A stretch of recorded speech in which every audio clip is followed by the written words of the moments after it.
Personally, for me, the toxic relationship in my life is the relationship between my oldest sister and myself. My sister hates me. Like, she hates me. I'm not talking about the new definition of the word. You know, people are like, oh my gosh, she's such a hater. She's such a hater. I'm not talking about that. My sister actually hates me. The original definition of the word. I don't know why she hates me. I don't know what transpired that made her hate me. And I'm no longer interested in figuring it out. For as long as I can remember, this has been the dynamic of our relationship. When I was young, I used to think, oh, that's just sibling rivalry. You know, like you watch the Cosby Show and let's say Denise and Vanessa, they've been beefing, and then Claire will tell Cliff, oh, that's just sibling rivalry. And then the next episode, they're back friends. So when I was growing up, I used to think, okay, she's treating me like crap today, but the next episode, we're going to be friends. Then the next episode never came.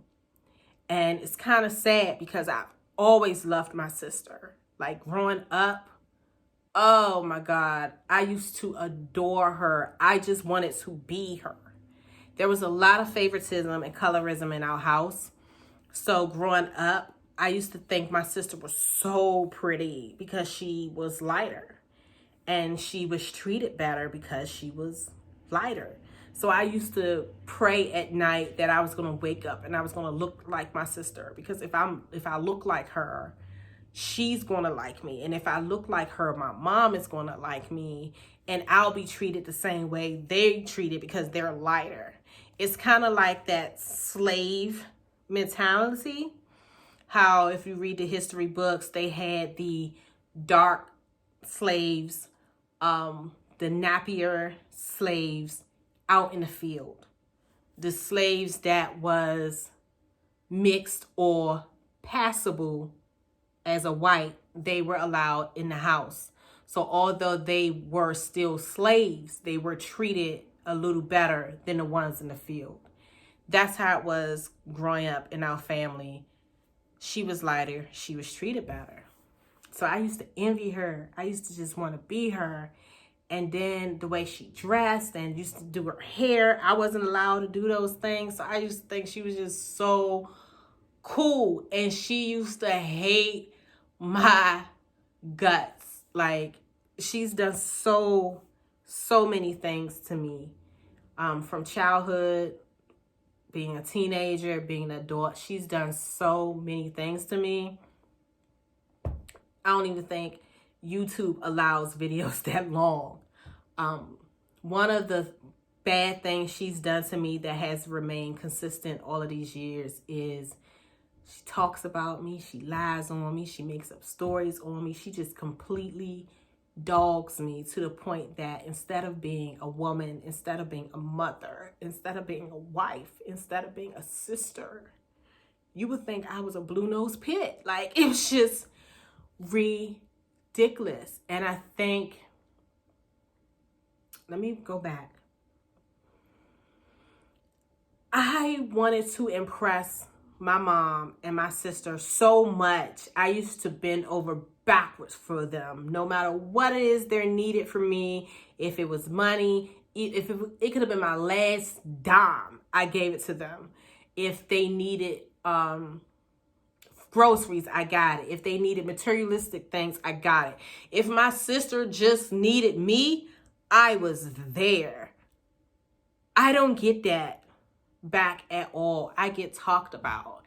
And I started to get to the point of understanding that although we are family and although we are sisters, I don't have to tolerate this.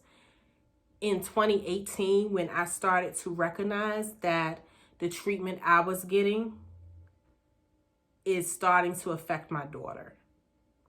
So I pulled away, really didn't talk to my sister. I went maybe 2 years, from 2018 till that day I posted the video. That's how long we went without seeing each other.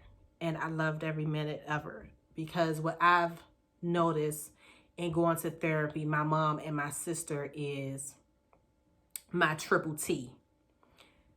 Toxic, traumatic, trigger. So I don't come around, I don't check on them, I don't call, I don't do anything. The last straw happened this year. Somehow, this girl that don't come around, don't talk about, don't do anything, was thrown into a bunch of drama between my sister, her baby daddy, and his wife. And the final straw came when his wife contacted me. Now, I knew my sister was selfish and she feels like the world revolves around her, but this just kind of took the cake. Somehow this lady that I never even met know all of my business. She's like, yeah, your sister feel like you're trifling because you don't take care of her, you don't help her, you own a home, you own vehicles, you have a career, your daughter go to an expensive college, and you just letting her settle for the hood. And I'm just like, why do I gotta take care of my sister that's knocking on 50 years old? Like, why do I have to do that? And I'm just like, well, if that's how she feels, she could feel. I'm thinking that's going to be it. And then the lady was like, well, she said it's okay because you're getting your karma now. And I'm like, my life is good. What's she thinking about karma?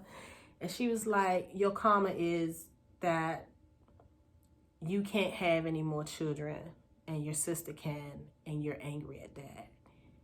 And my heart dropped. I'm like, what? Why would I have to be angry like that? And how can my sister just tell people my business like that? And then it went from that to my sister telling people that I'm not helping her, that nobody helps her. My sister has gotten all her bills paid for years. Okay, we just gonna put that out there. And it just became a lot. And then Christmas just passed. Still haven't talked to my sister, but I wanted to make sure my niece had something for Christmas, even though I really wasn't in the Christmas spirit. My sister was not satisfied with what I brought my niece. She was angry about it. She didn't like it. And I just started to think about it, and I'm just like, this must be what my auntie felt like with me. Like I said, it was a lot of favoritism growing up. So I was left without, I was forgotten about a lot in my childhood. If I did not have my aunt, baby, I don't know what my life would be today if I did not have my auntie. So no matter what my sister goes through, I try to still be there for my niece and my nephew because my aunt was there for me. And it's to the point where you have to ask yourself, okay, that's cool, but when is enough, Because I'm out here trying to be everything I can be to my niece and my nephew. Meanwhile, my daughter don't have that. None of my siblings are in my daughter's life except my little brother. What auntie do she have to call, to do anything? I'm expected to take care of all of these people. None of these people even check on my daughter. How's college going? How is this going? How is that going? Like, it's just so one-sided. And it's like I've walked around feeling so numb about it for so long that it's kind of uncomfortable now to feel the hurt. And the hurt is becoming anger. And I don't know what to do with it. And I think I was numb for so long because so many people have this idea that in situations like this, you have to be the bigger person. Oh, yeah, she's talking about you. She's doing this, but it's just words. Yeah, it's just words, but words hurt. Oh, but, don't worry about it. You have to be the bigger person. You just got to be the bigger person. And when you initially say it, it sounds good. Like you got to be the bigger person. But what no one ever takes into consideration is that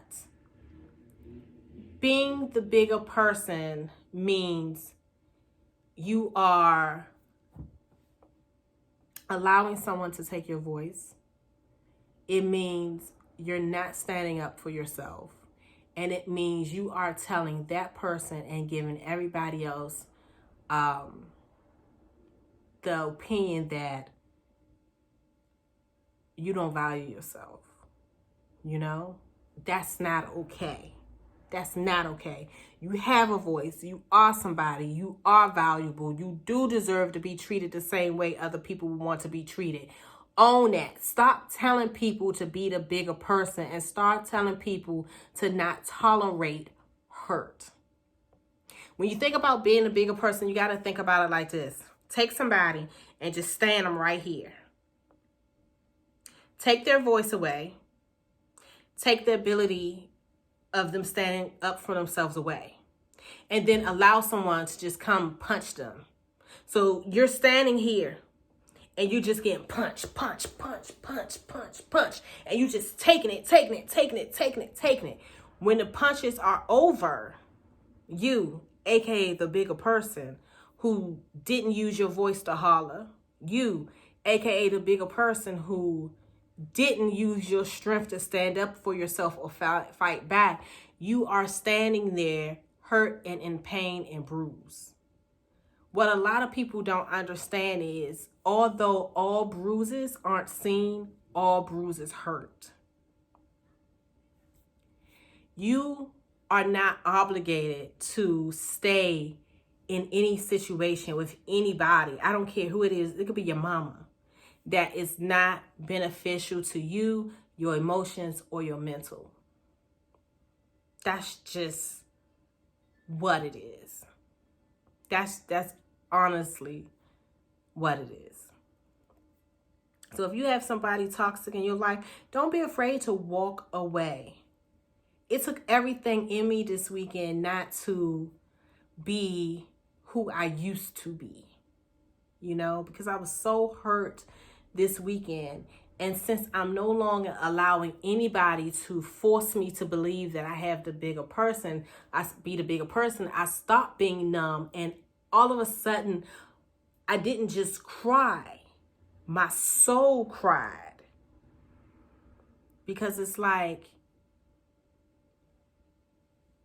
it is not your responsibility to be anything for anybody that they're not willing to be for you. You really have to protect your energy. And no matter how much I love my sister, my peace is more important. And I just can't do it. So if you had a toxic situation in your life, what did you do to get out of that? Comment that.